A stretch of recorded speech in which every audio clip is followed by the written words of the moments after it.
Yeah, welcome back to another episode of Format Podcast Live. Yeah, that's right. So obviously, as you know, if you follow this channel, we normally do our live shows on Saturday nights at 7 p.m. But I've been away I was away last week, didn't get to do a show Saturday night, and a lot of stuff has gone on since I've been gone. No way I can cover it all, but I figured I'd get on here and do a show tonight, kind of get back in the flow and talk about some things I've been talking about, or I've been thinking about, excuse me. So I definitely want to get to that. As you can see from the thumbnail, we got some interesting topics lined up for you.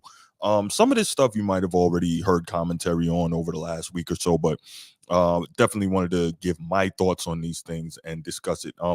If you see me looking to the right, it's because on my second monitor, I got the Celtics and Cavs game going to be on. So definitely want to see what's going on there. But before we get to our show, you already know what time it is. If you're here on YouTube and you haven't already, please make sure you go ahead, click that like, that subscribe, that notification bell. Make sure you're kept up to date whenever we drop new content on the channel. If you want the audio only version of the podcast, open up your audio podcast platform, hit the search bar, type in the Format Podcast, and we should come right up. If you're enjoying the content, make sure you give us that like, that 5-star review, and drop a comment. All that stuff helps us rise in the algorithm, helps us find more sports fans, helps more sports fans find us. And finally, make sure you write it down, put it in your phone, set an alarm, do whatever you got to do to remember. Saturday nights at 7 p.m. we are live here on the Format Podcast, and we'll give you the opportunity to call in, talk to us, get at me. I love it. I can't wait.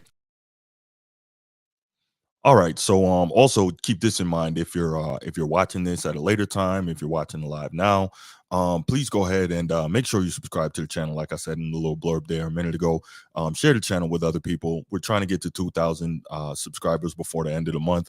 We definitely made a lot of progress. It's out on YouTube how your second 1,000 subscribers comes a lot faster than your first. But anyway, yeah, please make sure you do that. Please make sure you liking the channel. When you come into the chat, make sure you let us know where you're coming in from. All right. So let's get to it, man. Let's get to it. So as you see there, the first topic I want to discuss is I want to talk about Kevin Durant and the thought that he's a coach killer. So you know me, I've talked ad nauseum, on and on and on, about how LeBron James is a coach killer. He's the common denominator. He's going to his 10th coach at the start of next season, his 10th head coach, and how LeBron James in his 21 years in the NBA has had more head coaches than Michael Jordan had in high school, college, and his Olympic career combined. That's crazy, right? I've talked about all that. I've talked about how LeBron James is just, how he's been terrible on the majority of his coaches, and we know the deal behind a lot of that. But in watching Frank Vogel get fired, and that's a championship coach as well, and watching him get fired after one season with the Phoenix Suns, and then hearing some of the stuff that came out in terms of that, the reporting, I should say, on that issue, it made me think about it. And then I thought about it, and I'm like, wait a minute. Kevin Durant has had, well, going into next season, he'll have had 6 coaches since leaving Golden State. I think that's 6 coaches in 6 years. And it made me stop and think about it, because I really try to pride myself on objectivity and being consistent. And I'm like, wait a minute. If I'm always getting on LeBron James for being a coach killer, I got to do the same with Kevin Durant. I mean, there's no way around it, right? I'm not the biggest Kevin Durant fan, and fan or not, that shouldn't be an issue, even if I was a huge Kevin Durant fan. And let me be clear, I don't have anything against him. I think he's an incredible player, but there's just something missing with him, something that's not quite there. But if I'm talking about LeBron that way, I got to talk about Kevin Durant the same way, because the same thing is kind of there in terms of what we're seeing. So the NBA always has been, and likely always will be, a players' league. That's just how it is. And part of that is because the NBA has smaller rosters. So you're in a situation where if you have one elite player, they can make the difference between being a failure and being a champion. And we've seen that, with Michael Jordans and Kobe's, et cetera, or not even necessarily being a champion, but being extremely, extremely competitive. We've seen that with Jokic. We've seen that with Olajuwon, so on and so forth. So through the years, if you can manage to get that guy, whether it's through the draft or via free agency or trade, then you have a really good chance to be successful. And as a result, those guys have wielded a tremendous amount of power in terms of the front office in the NBA. They've been able to kind of get away with doing the things that they want to do and have more control in the way that NBA front offices run and what happens in terms of their team. And I don't know that I like that. I know some people love the player empowerment. Me personally, I'm not a huge fan of it because players may be empowered and they may be able to make decisions and have a huge say in personnel matters, whether it's the head coach or whether it's the players that they're playing with. But I don't like it because they never have to be held accountable when things go wrong. And to me, that's a big problem. You can't have power without accountability. I don't like that. I've never liked it. It's not the way I was raised. That's not the way I think. But you see so many of these players in the modern NBA, and I guess not just in the modern NBA, right? Again, it's always been a players' league, but you see so many players that want to be able to have personnel say, et cetera, et cetera. But when things go bad, well, they can just, basically wash their hands of it. And I don't really like that. But anyway, so I always get on LeBron as a coach killer. And like I said, I pride myself on objectivity and consistency. And I'm not saying LeBron isn't a coach killer because we know he is, but I have to keep that same energy with Kevin Durant. I just do. So as I mentioned before, when the season starts next season, he'll be playing for his sixth head coach in 6 years since leaving the Golden State Warriors. And there's always context to these things. There's things we don't know that go on behind the scenes. And no one is saying that he is the only reason that he's had issues or his teams have had issues with their head coaches. But clearly he plays a big role in that, right? It's called the common denominator. I always use that. The common denominator must stand out. So the question now here becomes, why don't people, myself included, get on LeBron? Why do people get on LeBron that way and not Kevin Durant? And I just kind of talked about it. I guess I didn't even realize I was doing it because KD is probably not so out front with his whatever control he has in the organization. What do I mean by that? Because we know that LeBron James usually has his hands all over his team's moves. He's told us as much when he said that when he was first in Cleveland, he used to try to go up to the front office, tell him what he wanted, tell him what he needed, and they didn't listen. And I guess that was part of the reason why he decided to move on and take his talents to South Beach. That's one of the reasons. He wanted more control, I guess. But he's the guy who calls himself the GOAT. He's the guy whose fans always complain about his lack of elite coaching, but they always, of course, ignore the fact that he's the one who has generally been responsible for the issues with his coaches. And again, was it last episode I talked about how Pat Riley talked about in his book the way that LeBron tried to get Eric Spoelstra fired. So we know that, or we should know that we can't necessarily blame the coaches in most of these cases because we know it's the power. But the point there is having that level of power and being that upfront with it and always talking about it and displaying it and wielding it publicly is probably the reason that people get on LeBron James more so than they get on Kevin Durant for doing the same thing. So let's listen to some comments from the Carton Show with Tim Hardaway Sr. and Greg Jennings. And I think David Jacoby was on there. He was subbing in for Craig Carton. And that's an FS1 show, Talk Sports in the Morning. I think it comes on before Undisputed. But anyway, let's hear some comments that those guys made in terms of Kevin Durant and whether or not he's a coach killer. This was kind of interesting to me, and we'll come back and talk about it. Check it out. You look at the coaches that Kevin Durant has had in the last 6 seasons. He has had 5 head coaches, meaning that he will have 6 head coaches in 6 seasons.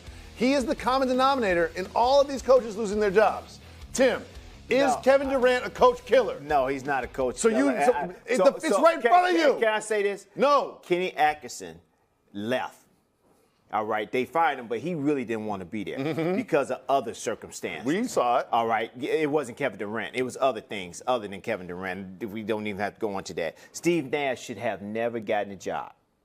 Okay, it should have went to Jack Vaughn first, and because he was a coach in the NBA. Frank Vogel, I don't think he should have got fired.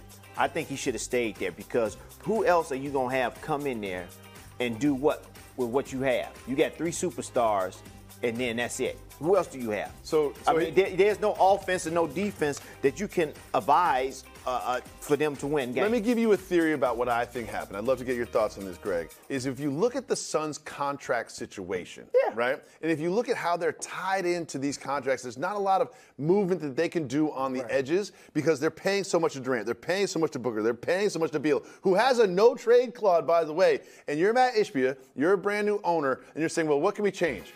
Well, can't really change much when you look at these contracts. So what can you change that doesn't affect the salary cap? You can fire Frank Vogel. That's what I believe happened here. What do you think? Yeah, Frank Vogel, there has to always be, and there doesn't have to be, but there's typically going to always be a scapegoat. And that's Frank Vogel, because this team was assembled to make a run, to be a championship contending team, especially what we've seen them be the last few years and how close they've been, even when Monty Williams coaching them, how close they've gotten, and then you acquire Kevin Durant thinking, okay, if we get this piece, it's a sure thing.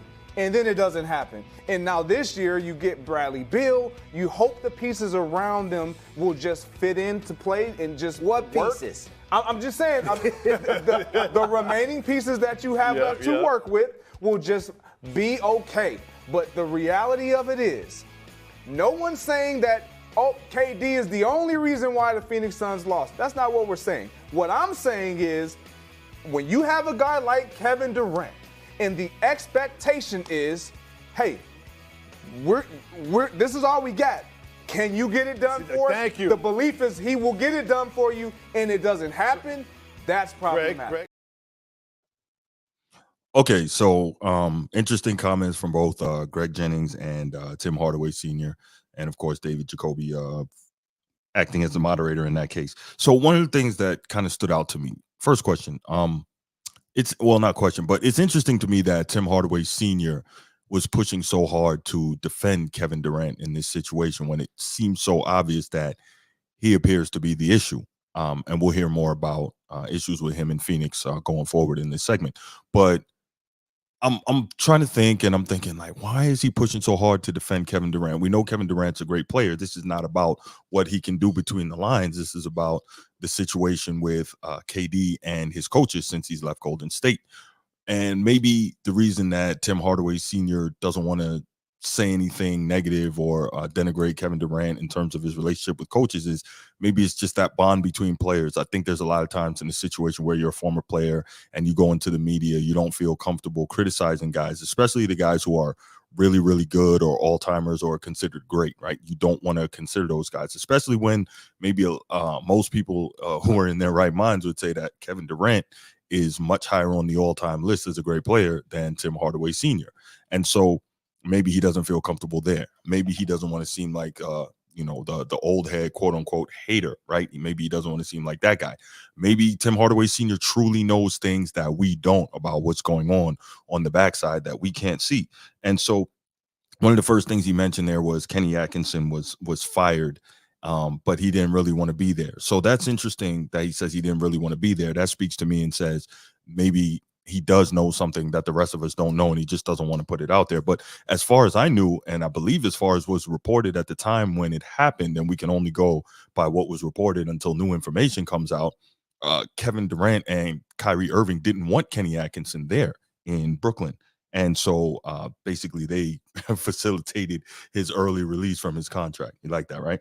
But then Steve Nash gets the job. So we hear Tim Hardaway Sr. say that Steve Nash should have never got the job. But again, if I'm not mistaken, Kevin Durant wanted Steve Nash because he was coached by him.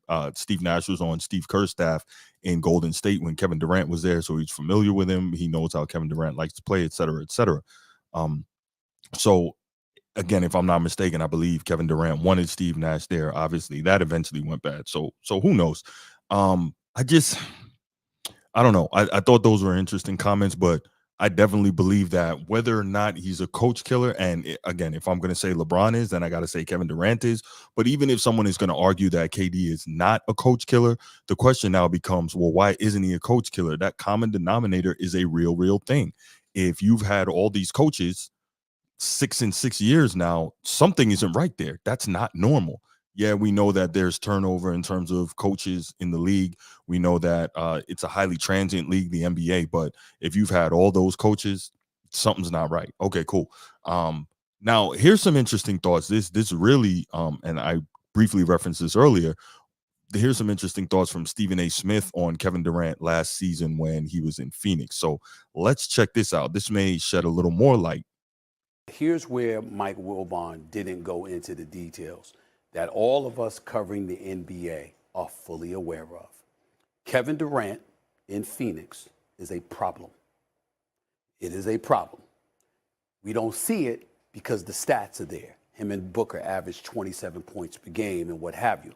But they say Kevin Durant is never happy. They say that he went more than a month without even talking to the head coach. They say that he doesn't look happy there. And all he wants to do is play when the game starts and tip-off time arrives. But when it comes to ingratiating yourself with your teammates and getting along with everybody and stuff like that, he just lives in his own world. He's not hated. He's not despised. He's not doing anything negative. He's not being somebody that's two-faced and behind people back doing stuff. No, that's not who Kevin Durant is, but keeping to himself. Why does that matter?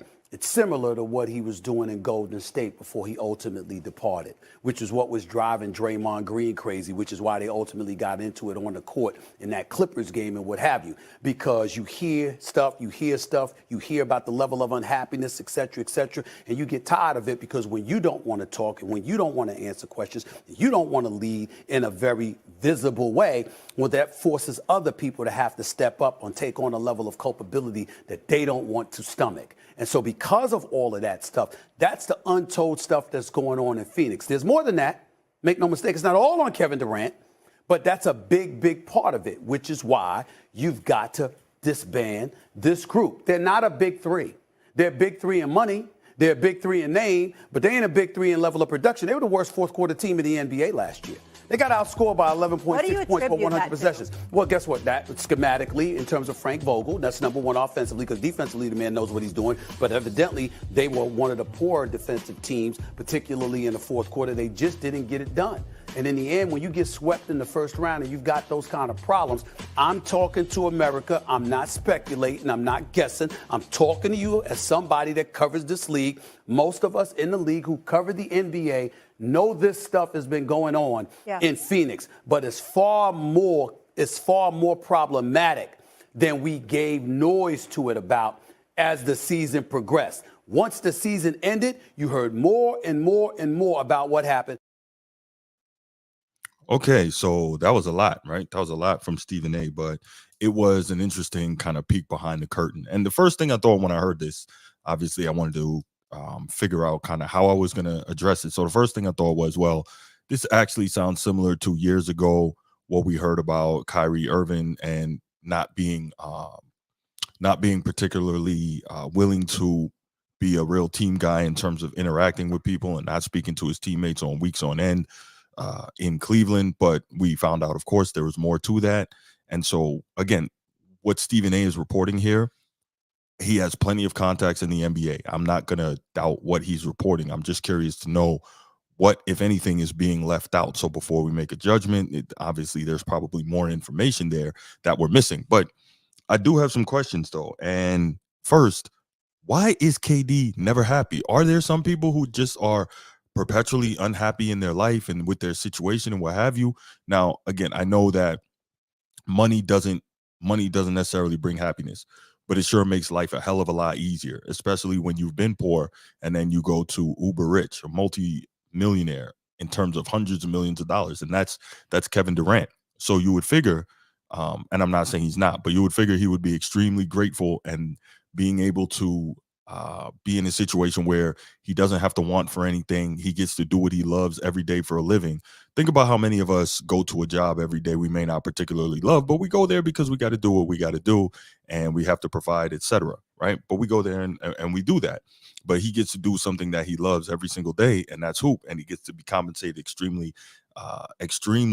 handsomely for it. And on top of that, he's a champion. He's a two-time finals MVP. So he's a multi-time all-star. He's going to be a first ballot Hall of Famer. There's pretty much nothing his career is missing. So you start asking the question, why is this guy never happy? What is the issue? What's going on with him?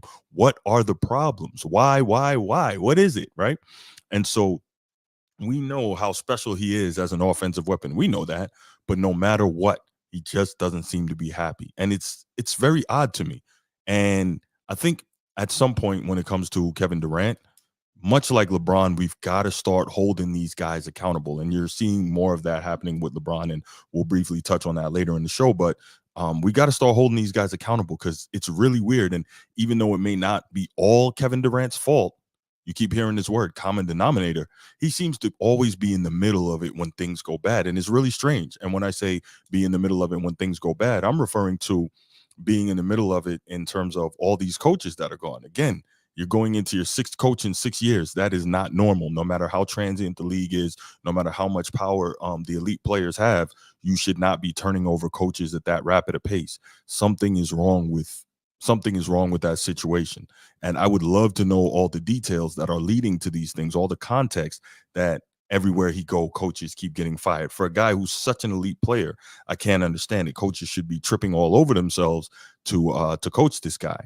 But it is what it is. And that whole business about him not speaking for over a month to the coach, listen, everybody's not going to be buddy buddy or super chummy or whatever term you want to use, best friends, whatever. But that's just, you don't really interact much with your teammates. You don't interact with your coach. Like, at some point, especially if you're when you're at your best, a top 5 player in the league, top 5 to top 7 player in the league, I don't know, you can't just be the guy that you just want to go out and hoop. Like, eventually you got to understand there's more to that. And I think LeBron understands that, even if we don't always like how he goes about things. He understands that there's more to being an all-time great player and the best player on your team and one of the best players in the league than just going out and hooping. So, again, things are problematic and we just can't figure it out. All right. Now, on that same episode of First Take, Stephen A was continuing to discuss the Kevin Durant in Phoenix situation. And he made a suggestion, but I think it's a terrible, terrible suggestion. And as soon as you'll hear it, you'll know why I think that. So let's go ahead and check that out and hear what we got to say. Personality-wise, I'm just talking about his personality. I'm not talking about whether or not it's going to fit cap-wise or anything. Just his personality. I think the perfect place for him would have been the Lakers because of LeBron. Now we really in dream. Of course. Right now we going. Listen, I'm just talking about personality. Look. I would take him. I would take him in New York. What would you say? I know, obviously, you're a Lakers Molly, fan. Shannon, I I'm get only what you're talking saying. about LeBron because LeBron is a magnet for the attention. So because you have that, Kevin Durant gets to play in the background. This be fun. But that wasn't enough for him in Golden State, evidently. So we don't know. Wow. Come on, man. These guys have no shame whatsoever. I cannot understand this. I'm going to lose my freaking mind. Okay, so you heard that. In that clip, Stephen A was suggesting that the best place for Kevin Durant to be would be in Los Angeles with LeBron James. Man, I mean, of course, I would make LeBron happy, right? Because now he gets another nuclear weapon and an opportunity to try to win another championship before he's all done. So he would love that. But again, like, okay, I understand that sports media is about entertainment, right? More so than the actual journalistic principles that it used to be about. Entertainment is huge, and I get it. And I get that as a journalist because I did go to journalism school. I've been trained in that. I get it. So we root for the big story. And having Kevin Durant in Los Angeles with LeBron James would be a huge, huge story. It would be incredible. It would, man, it would give us a lot to write about, right? But I don't like it. Maybe I'm too old school. Maybe I just love competition too much, but putting Kevin Durant in Los Angeles would probably kill most of the competition in the West. Now, we've seen that we're getting back to a place where organically built teams can compete just as well as a super team, but I don't even know if you were able to get Kevin Durant to Los Angeles and you field a lineup that has Kevin Durant, LeBron James, and Anthony Davis. I don't think that Denver could handle that. And Denver is the best team in the West, as we see. They're the defending champion right now. They're up 3-2 after dropping the first 2 against Minnesota. And it looks like they might not lose another game in that series. But the point is, now you're in a situation where you have 3 all-time elite players. I mean, I don't know if Denver could deal with that. Yes, they're organically built. They're well coached, all that. And Jokic is a beast, but could they handle a situation like that? I don't think so. I don't think anybody in the West could. And LeBron would love that, and his fans would love that because if it doesn't work out, you got another scapegoat. We know who that's going to be, right? It'll be KD. Oh, KD came there, blah, blah, blah. That'll probably do it. But if it does work out, you get another championship, even though LeBron once again would have stacked the deck to do it. But again, history doesn't remember those little details. They just remember how many championships you have, how many points and rebounds, et cetera, et cetera. Okay. So I would be totally against that. And it really, really irked my nerves that Stephen A. Smith took the time to say something so ridiculous. Pissed me off. I'm just man. But here's another thing. And I'm not saying that it even would happen, but let's just say, for the sake of argument, that Stephen A. Smith's comments did come to fruition. What's up, Nino? It's all about the role players. They wouldn't have enough to fill the roster, and then you would hear LeBron the following year come out and say, "Well, we just didn't have enough of those other guys, those minimums." But anyway, but yeah, it's all about the role players, man. But sometimes when you have that much firepower on that starting five, it, you might be able to get away with doing it. I totally get what you're saying, but you might be able to get away with it. But yeah, back to what I was saying. So yeah, I wasn't saying that it would happen, but let's just say for the sake of argument that it does happen, what Stephen A. Smith says, and that Kevin Durant ends up getting traded to the Lakers.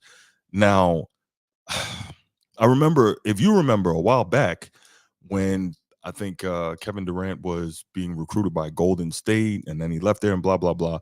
I think it came up, hey, you should go play with LeBron or whatever.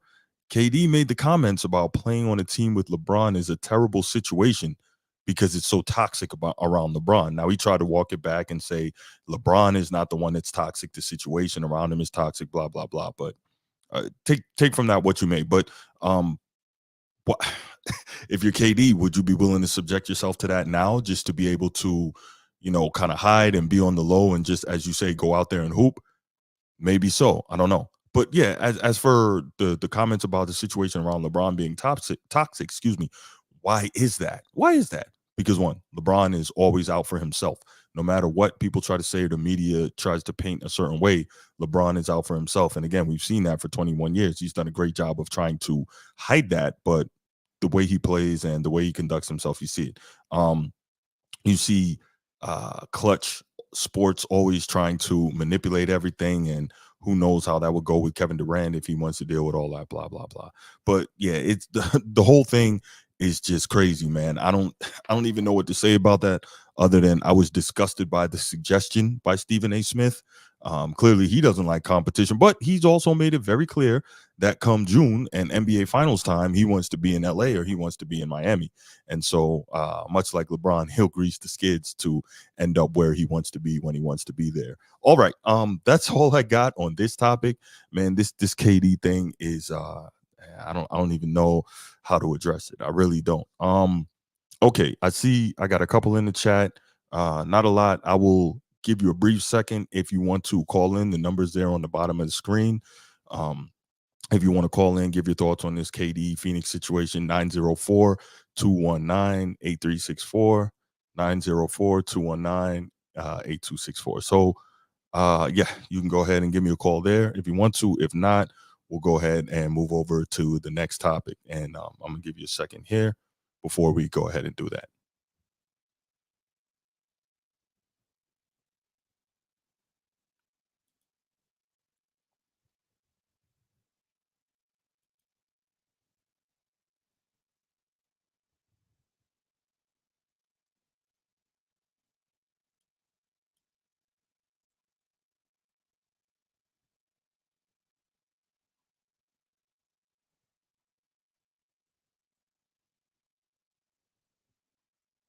Okay, so let's go ahead and move to the next topic. What we're going to talk about here, this one is, of course, right? It's NBA, it's playoff time, and even though he's no longer playing, we still got to talk about LeBron James. It is so amazing how this guy can stay in the sports media cycle. But again, brilliant marketing, ingenious, and when you're that big, you're going to stay in the news, right? Because relevancy is key.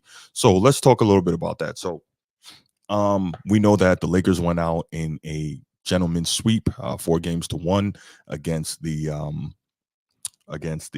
Denver Nuggets, defending champion Denver Nuggets, and we know that Darvin Ham was fired after that. And I talked about this on the last live show, and it was crazy because Darvin Ham obviously walked in after a 33-win season where coincidentally Frank Vogel, who just got fired from the Suns, got fired from the Lakers. That was 2 years ago. And Darvin Ham last season takes the Lakers to the Western Conference Finals. This year he takes the Lakers and they win the inaugural in-season tournament. And then after they get gentlemen swept out by the Denver Nuggets, they fire him, which I thought was really interesting. All of a sudden, he forgot how to coach. He did all that, and he forgot how to coach. But I'm not going to get into LeBron's role in that. But you saw some of the things, and you've heard some of the things, and you've heard things that people in the sports media have had to say about it, which I thought was really interesting. And we'll tackle that and touch on it a little bit later. Anyway, so we know how great LeBron's career has been, and we're not going to get back into that. But he also is a guy who, one thing I respect about LeBron, I don't really like how he's tried to manipulate his teams all the time in terms of every time he goes somewhere, totally revamp the roster, blah, blah, blah. And that's why I've often said that if I had a chance to get LeBron on my team, I'm a Celtics fan. If I had a chance to get LeBron, I don't want it, because he's going to totally destroy your roster to get the situation and the type of players that he needs and kill your future. So you mortgage it for a chance at winning a championship. Now, in fairness, he has won a championship on every team he's been on. So I guess you have to say, okay, the empirical evidence is LeBron comes to your team, you win a championship. But at this stage in his career, nah, definitely not. I'm not with it. But anyway, excuse me. So now we're in this situation where LeBron is an unrestricted free agent, and so he can walk and go somewhere else if he wants. But by all reports, he's extremely happy in Los Angeles. We know he's got a number of business dealings there. He's got his production company there. I think I heard that he's building $100 million mansion in, I can't, Brentwood or Beverly. I'm not sure exactly where, but he's building a new $100 million mansion there. So it seems like he is intending to kind of spend the rest of his time there, or at least have his main residence there. So his kids are quite settled in LA. He appears to really like it. So the thought is now, will LeBron go somewhere else to finish out his career? And what I heard reported and what I read was that the Los Angeles Lakers are looking to keep LeBron James on any terms. Let's hear what Shannon Sharp had to say on his show, Nightcap, with Chad Ochocinco, and he's going to briefly discuss it. Then we'll come back. The Lakers are hoping to retain LeBron this offseason. Dave McMenamin reported the Lakers intend to have LeBron James come back on any terms he wants to, whether it be a 1-year deal, 2-year deal, 3-year deal, whatever. They love to continue to have LeBron James in the purple and gold until he calls it quits, whenever that may be. No surprise. He's still playing at an elite level. He gave you 25, 8, and 7 this year. Right. He's still box office. He's still playing. He's shown no signs of decline. And it's the Lakers. The Lakers are about stars. When you go look, go. There's only a couple of handful of places. Go to the Laker games, and you see all the stars lined up. Right. You go to the Knicks game. You see all the stars lined up. That's what it's about. Yeah. Okay, so those were Shannon Sharp's comments. Interesting that I think the Lakers chose to utilize the verbiage "any terms" that he wants, and I didn't like that, because again, remember in that first segment I talked about, I don't like giving players that unfettered power, and if I had a front office, I would not do it, because again, when you do that, you are left in the lurch when that player decides to move on, or that player moves on, or now you may not have a future. And again, that player is not going to be held responsible for those personnel decisions. You are.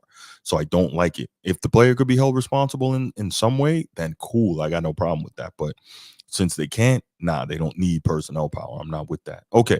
So we know that the Lakers are and always have been and always will be about star power. We know what Los Angeles represents as a city in terms of Hollywood and all of that. And you heard Shannon talk about at the big games, you see all the stars there, kind of like you see them with the Knicks, but it's even more so in LA.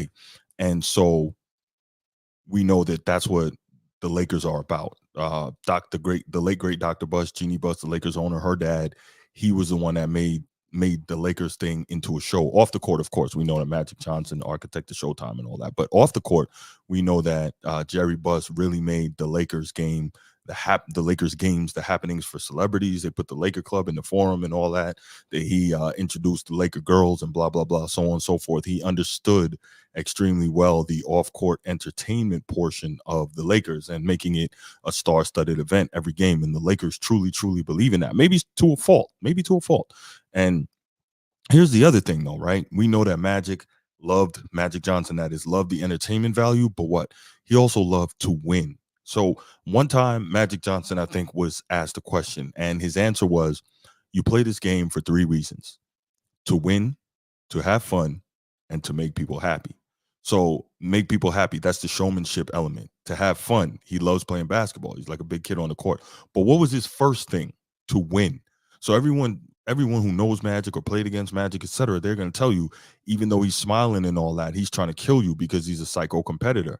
And Magic even talks about, during the Dream Team practices and all of that against Michael Jordan, when he and the rest of the older guys were on their way down, but Michael Jordan had reached his peak and would continue to stay there for the next how long.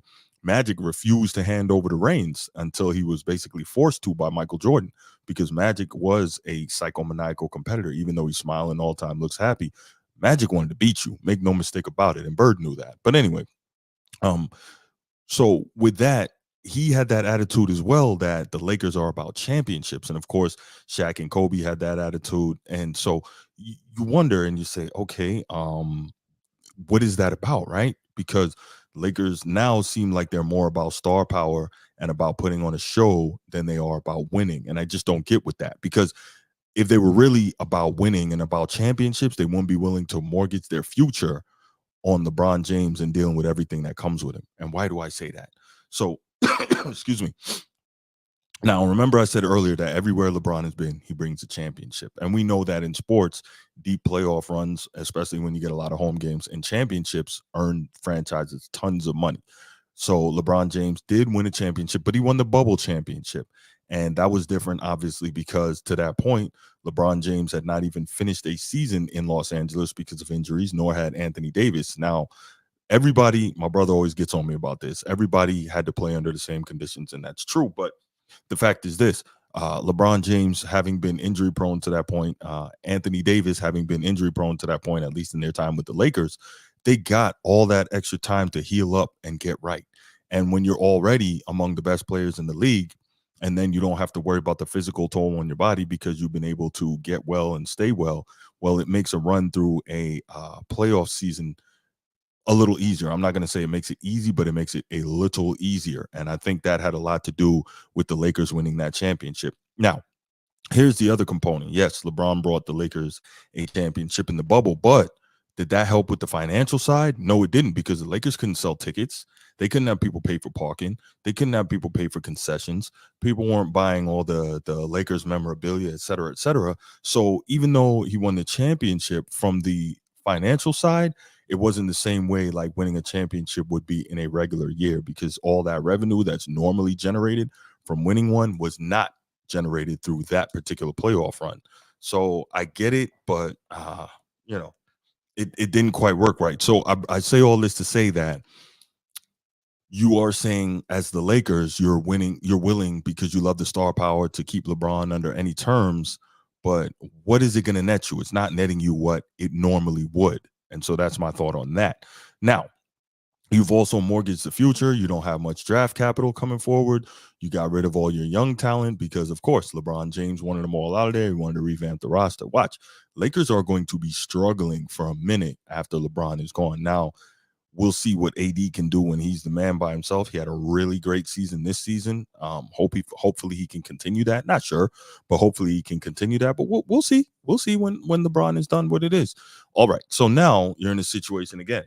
You are looking to keep LeBron by any terms, and now you have a coaching search, because remember, we talked about this, opened up the segment, Darvin Ham got fired. Cool. Now you're looking for coaches, and you're saying, oh, man, what are we going to do for coaches? And I read today that JJ Redick has reportedly emerged as the front runner for that job.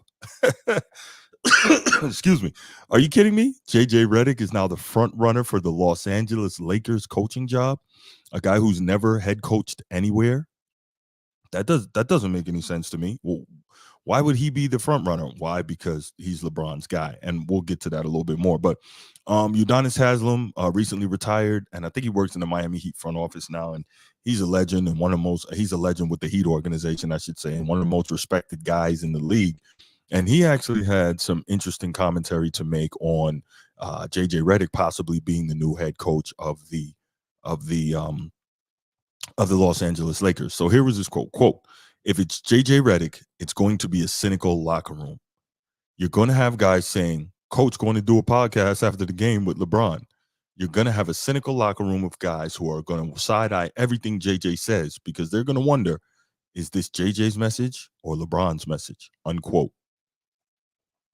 Like I don't even know why JJ Redick would be a consideration.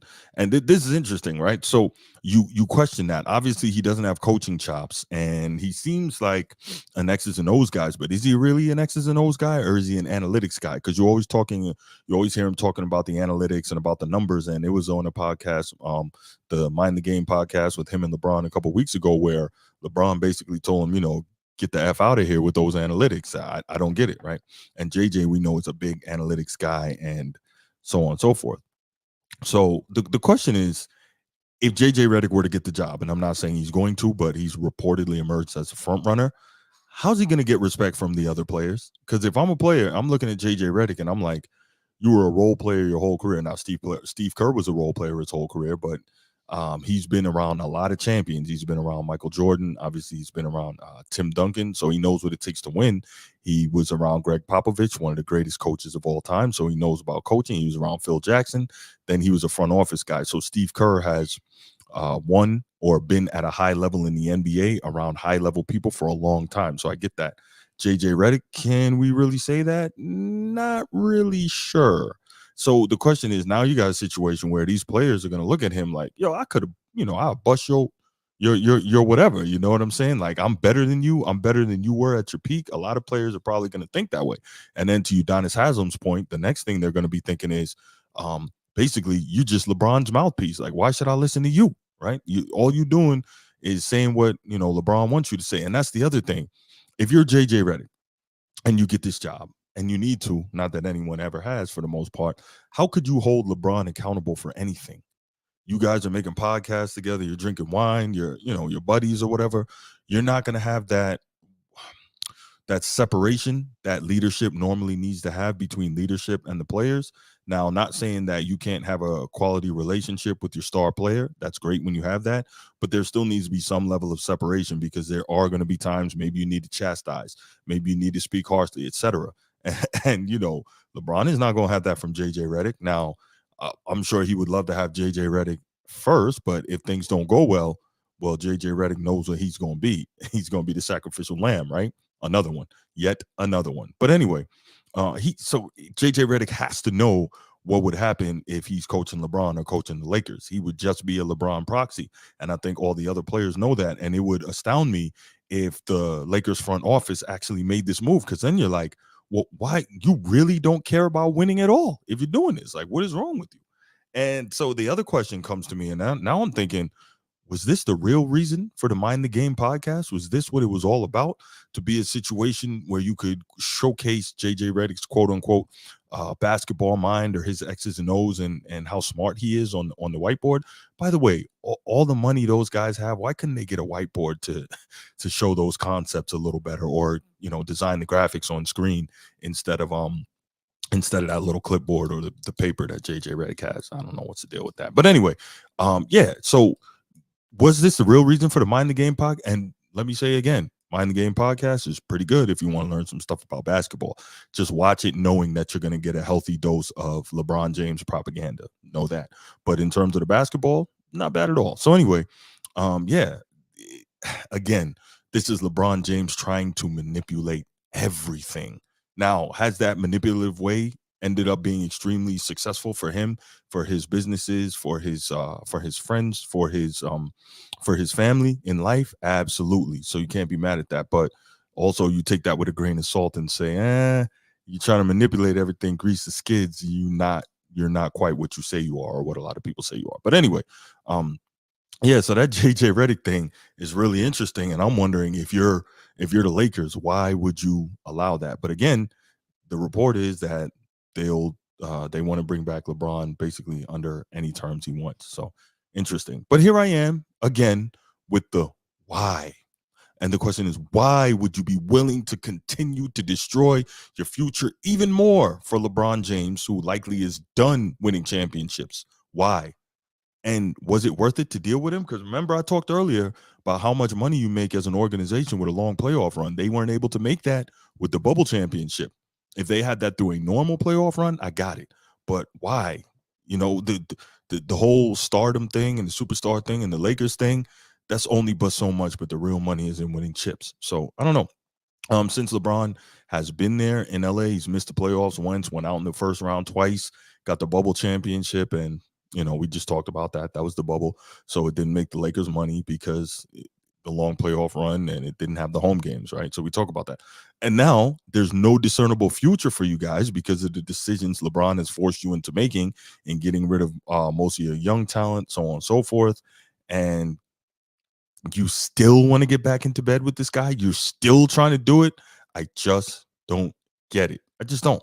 And then you hear the reports that the Lakers would be willing to possibly draft Bronny, LeBron's son, because we know that he's made it clear over the years that that's something that he really would love to do, is be able to play with his son before he's done playing. Now, it may end up that he and his son are in the league together at the same time, but he may not be on the same team. That's something that I kind of want to look out for and I want to watch and I want to see. Should be interesting.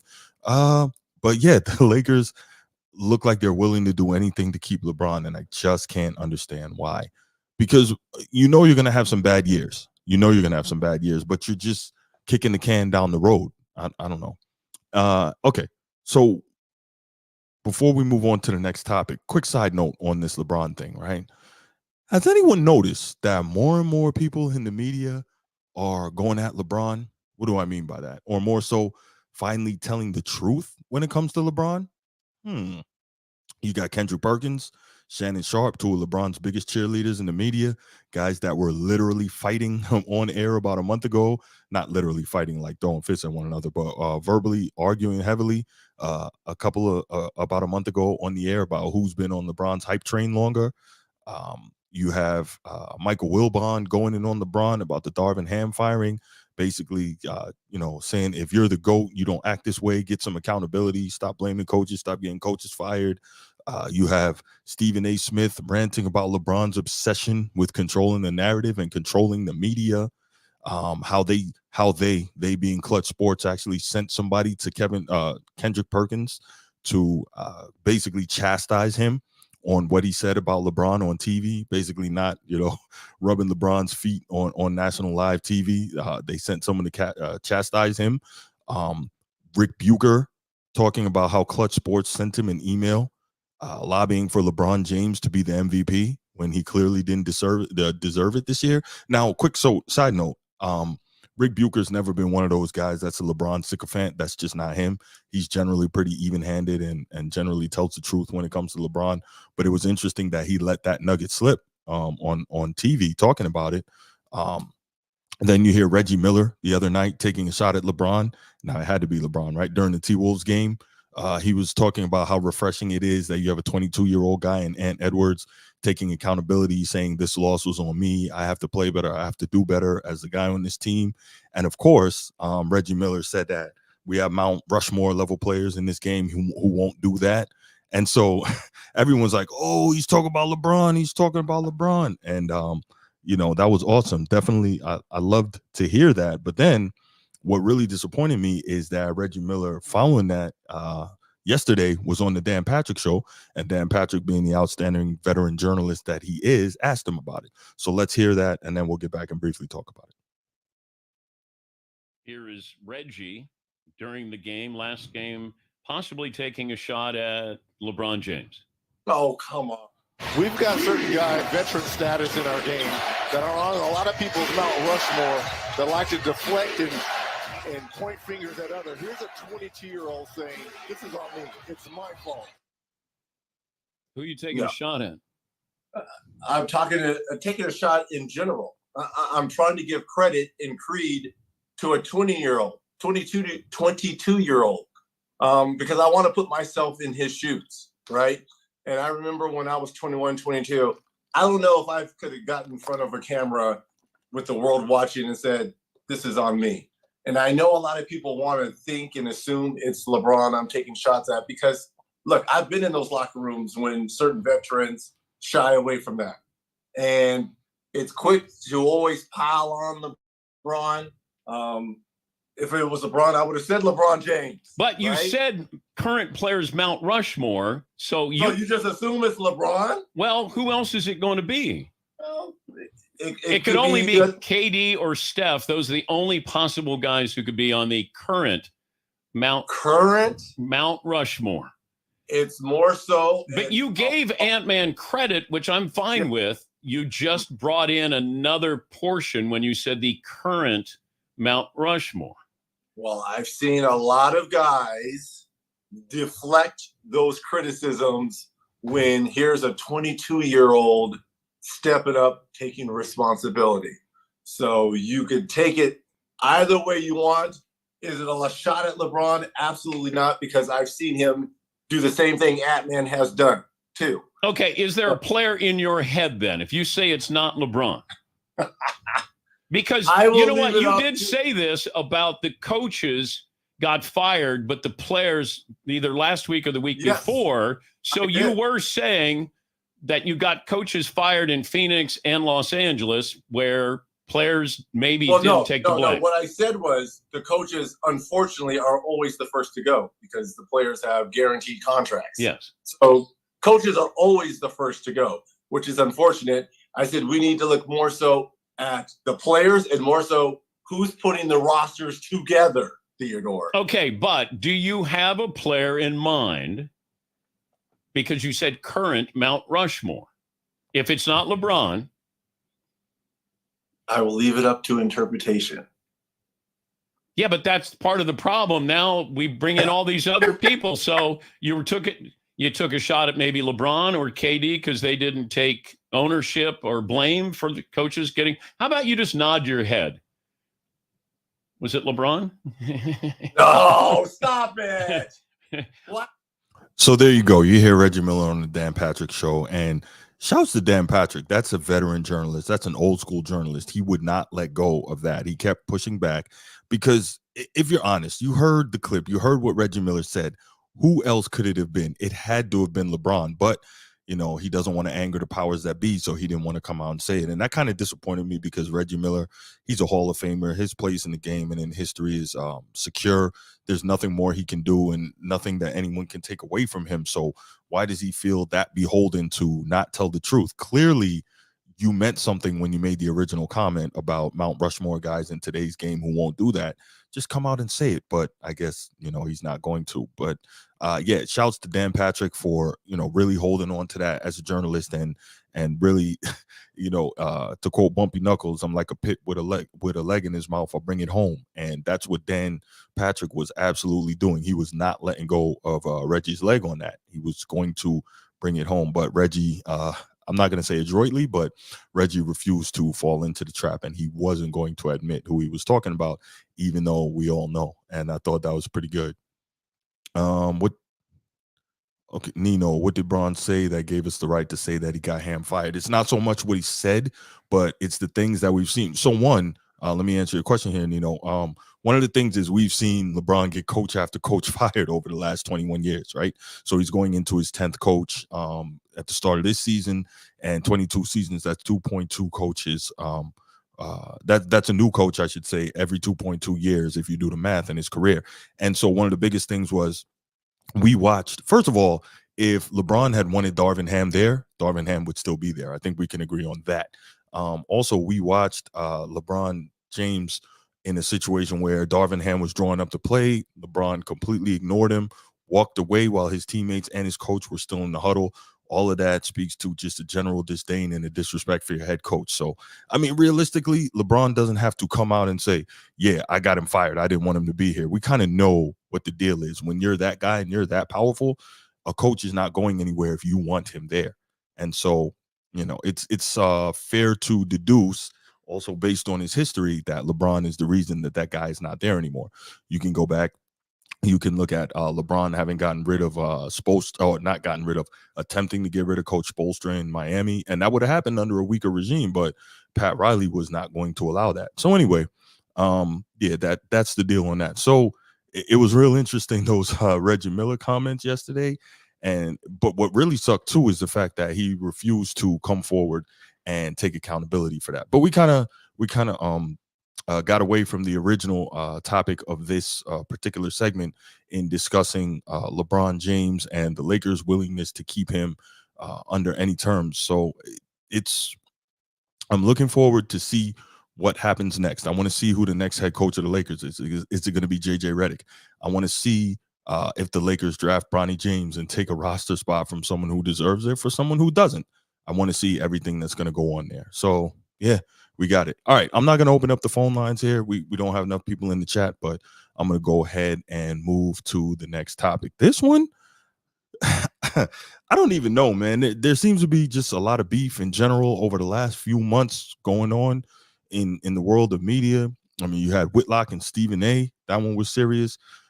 You have obviously the Drake and Kendrick Lamar, which I don't know. I wasn't that impressed by that, but again, I'm an old school hip hop guy, but so whatever. But so we had the Drake and Kendrick Lamar. And now we have this Shannon Sharpe and Shaquille O'Neal, which, come on, man. But this is interesting. So last week, Nikola Jokic, won his third MVP in 4 years. And it caused some pretty interesting fallout in terms of the sports media. But it was between guys that I never would have expected. So here's how it all began. After Nikola Jokic won, Shaquille O'Neal had some commentary for him, and then Shannon Sharpe responded, and then it kind of went back and forth. So let's talk about that. So let's hear what kind of started it off in terms of Shaquille O'Neal and his commentary on Jokic winning his third MVP in 4 years. I don't like to rain on people's parade, but I'm not happy with this one.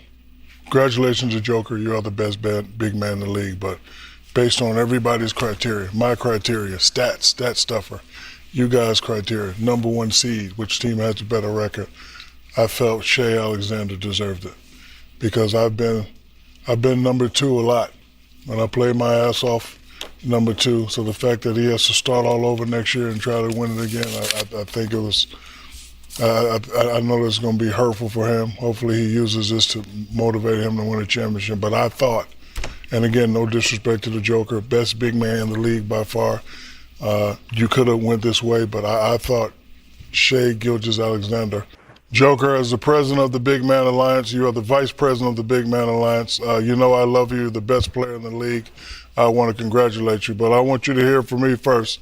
I thought the SGA should have been the MVP. That's no disrespect to you, but congratulations. So that was interesting because I love that Shaq kept it 100 and said what he thought. I don't think it was disrespectful.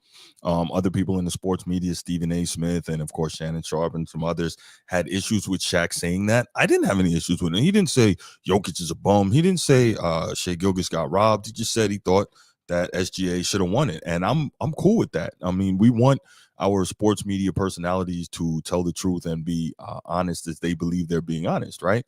So why are we upset when they actually do that? I don't get it. So you heard Shaq say that, and you heard at the last part of the clip when he said, "I want you to hear it from me." So Jokic didn't have to hear that from anyone else. Shaq told him to his face on the show right there. Well, obviously not to his face, but they were on a video call, and Shaq told him what he thought, and so I don't have any problem with that whatsoever. I love the honesty. And Shannon Sharpe, I guess he didn't. So now here are his comments in response to Shaq saying that to Jokic. And maybe there's some truth in it. But before we get to that, I forgot about this. Now we have Jokic in pretty elite company, right? Magic Johnson won 3 MVPs. Larry Bird won 3 MVPs, 3 in a row at one point. I want to say Wilt has 4 MVPs. Kareem has 6, Michael Jordan has 5. So now LeBron obviously has 4. So now Jokic, in terms of the MVPs, is getting into real elite company. So now let's hear what Shannon Sharpe had to say in response to Shaq telling Nikola Jokic that he didn't believe that he should have won the MVP this year. The Lakers are hoping to retain LeBron this offseason. Dave McMenamin. Sorry about that, wrong clip. Let me go ahead and get you to Shannon Sharpe. I think a part of Shaq, he might not ever admit this, but Shaq see these guys winning these MVPs and a little envious because, and I don't care. Look, I understand that Shaq got 4 titles and he has 3 Finals MVPs, but Shaq know deep down we should be having a discussion for GOAT. Shaq name is never brought up in the discussion. Now we bring his name up with big mans, with Will, Russell, and Kareem, and rightfully so. But we're never going to see another guy Shaq's size with his athleticism that was as dominant as him. Yeah. And he robbed himself because he didn't take it serious enough. Did he take it serious? Not nearly as serious as he should have. Shaq should have 5 MVPs. Shaq should have 7 titles. And I think he sees a guy like Nikola Jokic that's not as dominant as him and gets 3 and 4 years. Yeah. And people are talking about him. And they talk about him dominant big man. But see, when you historically great, they talk about you as great basketball player, the GOAT. And Shaq is never brought up. When they say Tom Brady, even though he plays quarterback, they say Tom Brady is the greatest football player.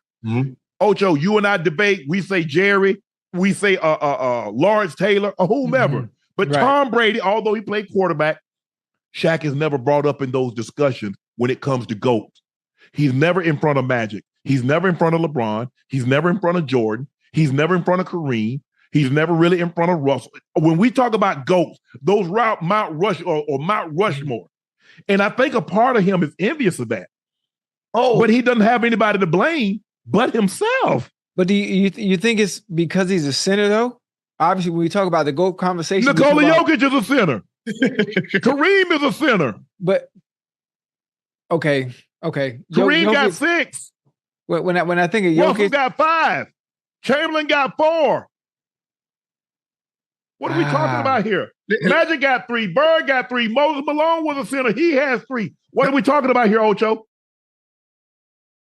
When I was talking earlier about the lead players who won those multiple MVPs, I forgot Moses Malone. It's sad that how often we forget about Moses Malone because he was an all-time great.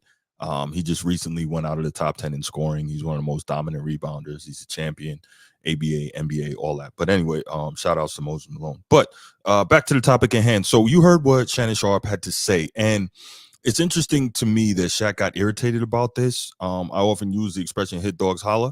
And maybe there's something to that.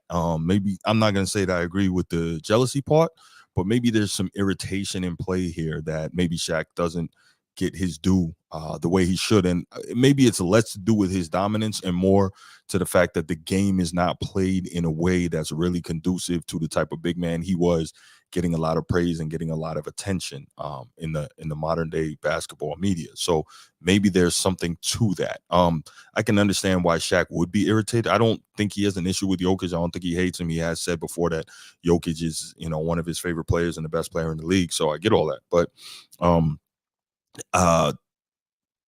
the other thing is, it was interesting because Shaq has talked in the past about how he probably didn't work hard enough in the offseason, or if he had been tougher in terms of his workout and more of a work ethic, and him and Kobe had managed to stay together, they could have won more.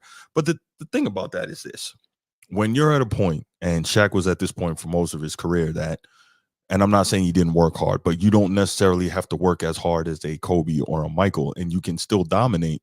Where is the incentive to do that work, to be that dominant, when you won 4 championships without being a crazy workout warrior or a guy who was going nuts to develop extra skills and whatnot in the offseason, or increase the bag, as people like to say? Because nobody can guard him regardless in his prime. So from 1992 all the way up to about 2007, nobody could really deal with Shaq, right?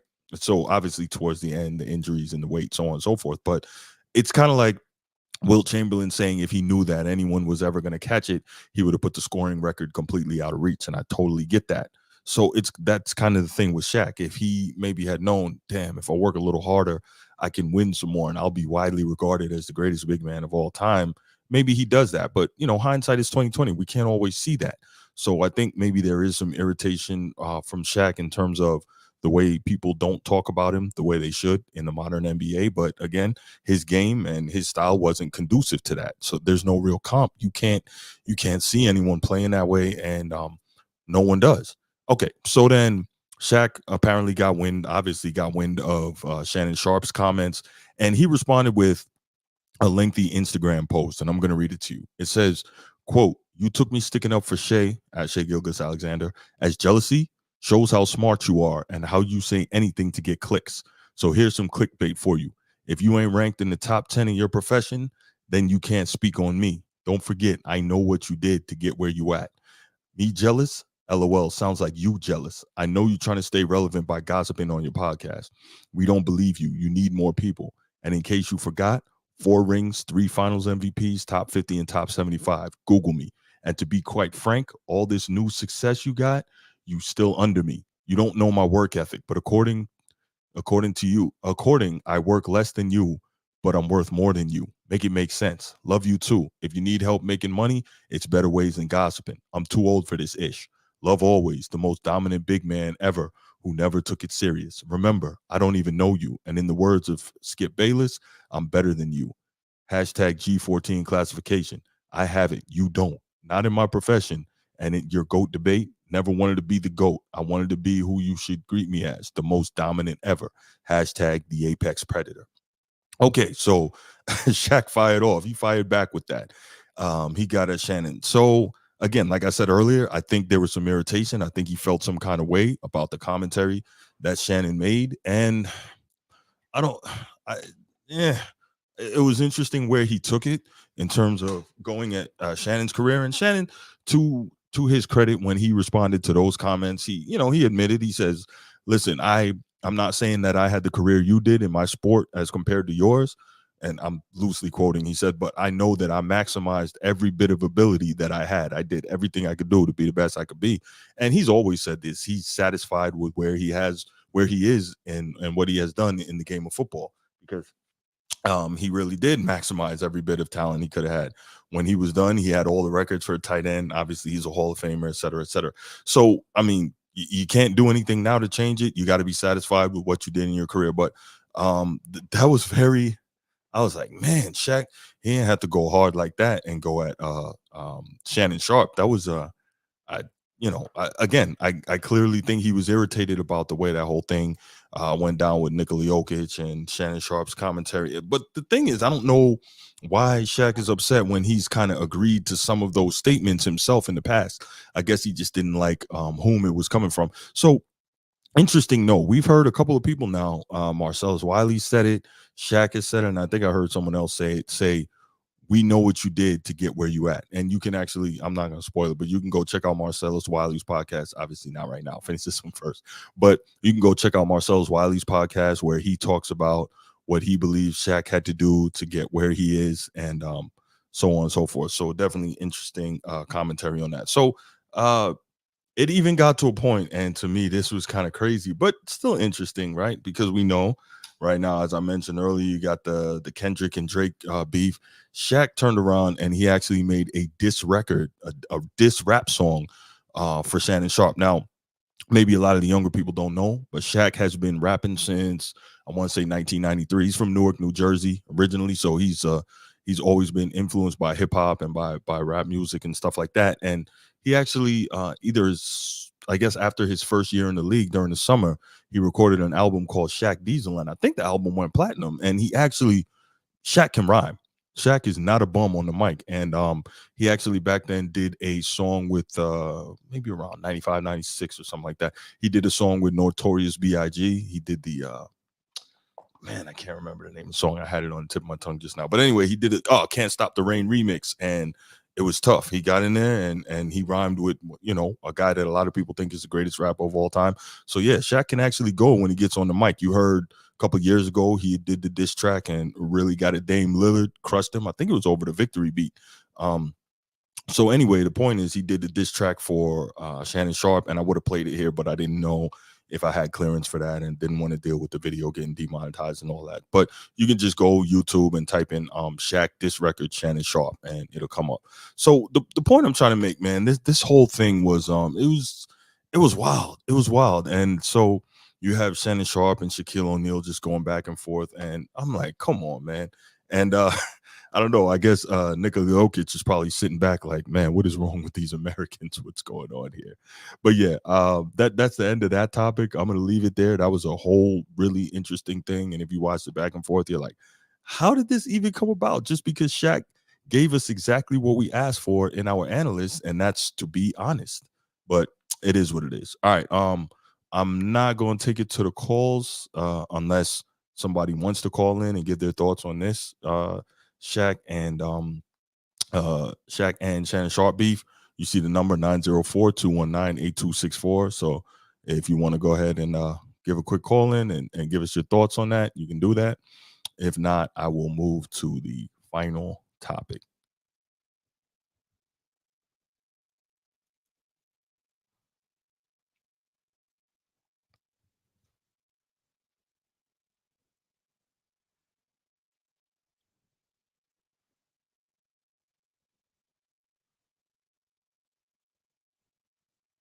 Okay, so let's go to the final topic, and this is something that I like to talk about, and this one won't nearly be as long, but want to give it some love because it deserves a shout out, and that's boxing, a sport that was really popular in the States in the past, and but not so much anymore. And I think a big part of that is, and I talked about this before, the fights not being made when we want to see them, the big fights, but we know that boxing can be popular, can be great because why?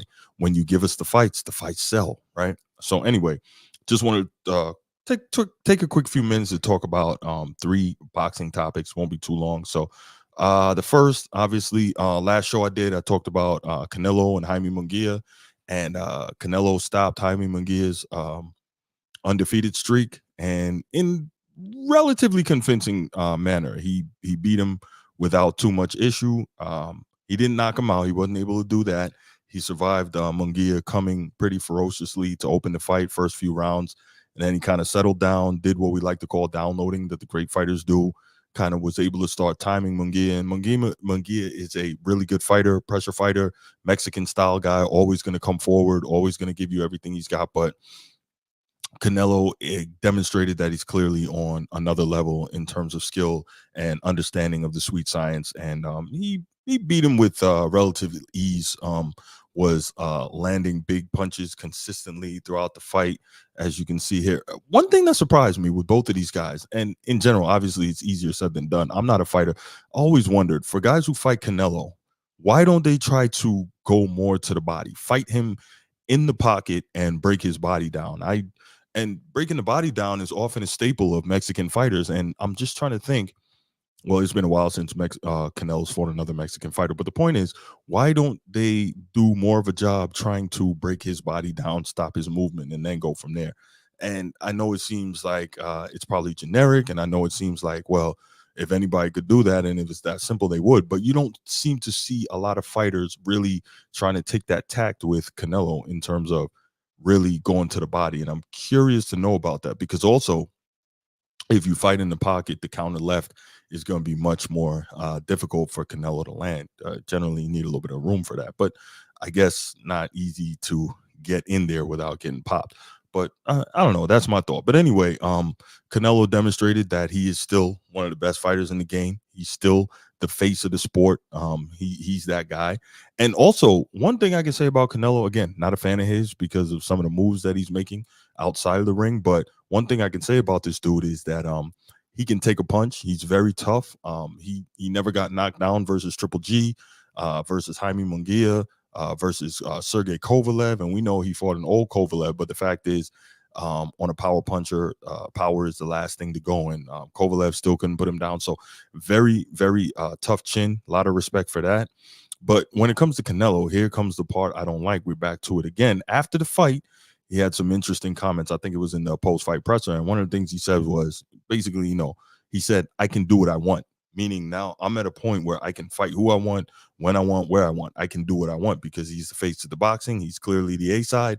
He's that guy. And I get it. When you can do what you want and you've earned that, you can call the shots. But my problem is, if calling the shots means that you are not giving us what we want and running from guys, well, then I have a problem with that.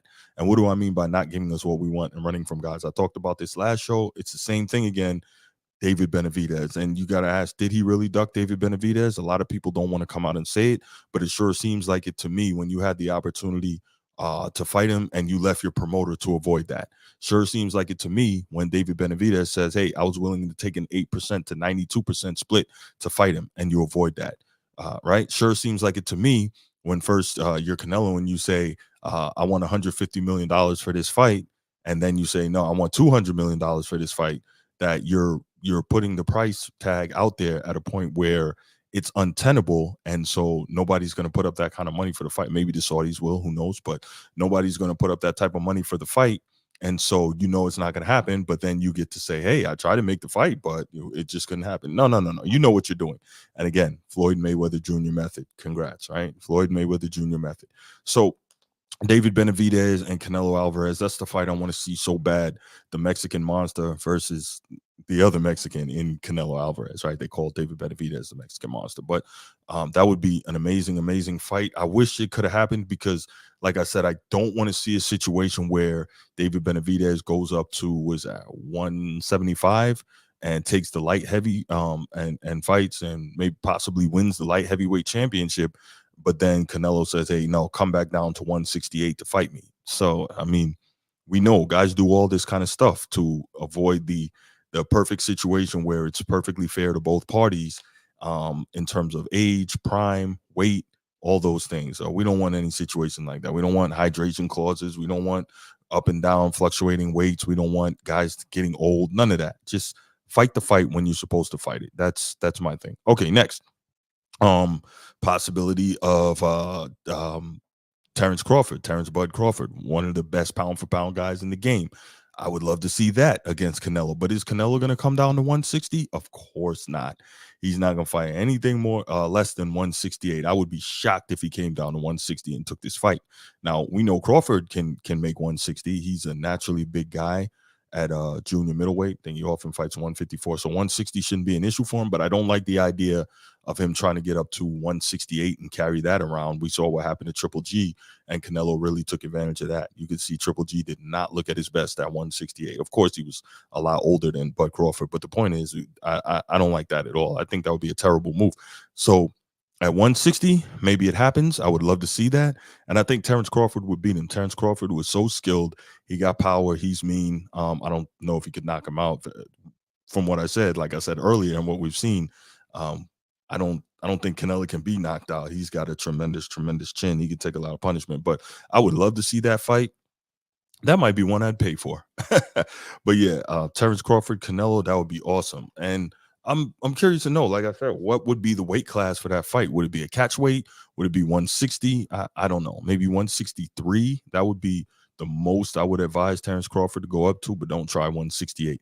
Canelo's super, super comfortable fighting there, and he's been fighting there for years. Don't do it. But yeah.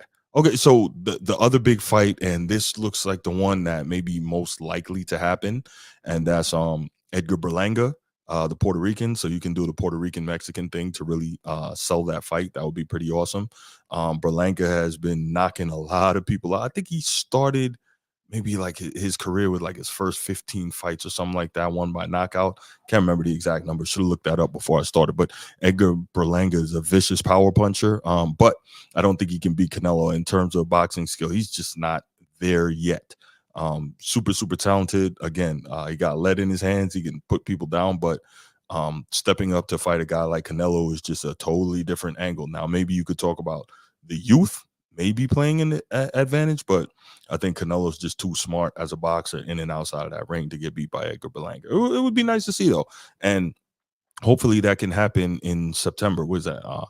Mexican Independence Day weekend. Hopefully that can happen. That's Canelo likes to fight there. He likes to fight Cinco de Mayo and Mexican Independence Day. So we'll see. Berlanga has elite power, and again, would love to see it. All right. He doesn't have better BF power.